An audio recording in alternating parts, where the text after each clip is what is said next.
নমস্কার বন্ধুরা, বিনা লাইফস্টাইলে আবার একটা নতুন রান্নার ভিডিও নিয়ে চলে এসেছি। এই দেখুন, আমি এখানে নিয়ে নিয়েছি মাছ। এখানে ঢেঁড়স আমি কেটে রেখেছি।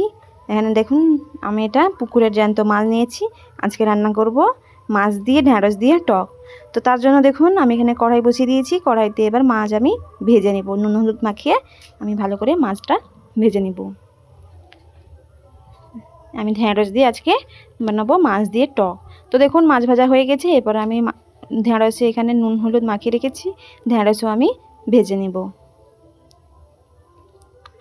হালকা ভেজে নিব। ঢেঁড়স বাঙালি মানেই ভাত আর মাছের টক।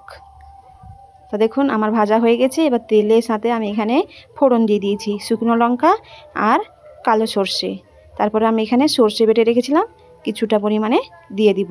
এবার আমি সামান্য পরিমাণে জল দিয়ে দিব এবং জলটা নুন হলুদ দিয়ে আমি এটা কিছুক্ষণ ফুটতে দিব। তো দেখুন, হলুদ দিয়ে দিয়েছি। এবার দিয়ে দিব লবণ, দিয়ে কিছুক্ষণ ফুটতে থাকবে। তারপরে আমি মাছ আর ঢেঁড়সটা আমি ছেড়ে দিব। দেখুন, ফুটে উঠেছে, দেখতেই পাচ্ছেন। এবার আমি সমস্ত কিছু দিয়ে দিব এবং এটাও আমি 5 মিনিট ফুটতে দিব। তো বন্ধুরা, কে কে মাছের টক খেতে ভালোবাসেন অবশ্যই কমেন্ট করে জানাবেন। দেখতেই পাচ্ছেন কতটা সুন্দর কালার এসছে। এরপরে আমি এখানে দিয়ে দিব আমচুর। আপনারা চাইলে লেবু টকও করতে পারেন, লেবুও দিতে পারেন। আমি এখানে আমচুর দিয়েছি। তো বন্ধুরা দেখুন, আমার রেডি হয়ে গেছে। এবার দেখুন, এরপরে আমি এখানে দিয়ে দিব সর্ষে তেল। উপরে আমি একটু সর্ষে তেল দিয়ে দিব।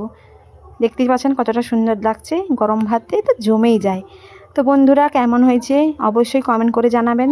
লাইক কমেন্ট শেয়ার করে দিবেন। ভালো থাকবেন, সুস্থ থাকবেন।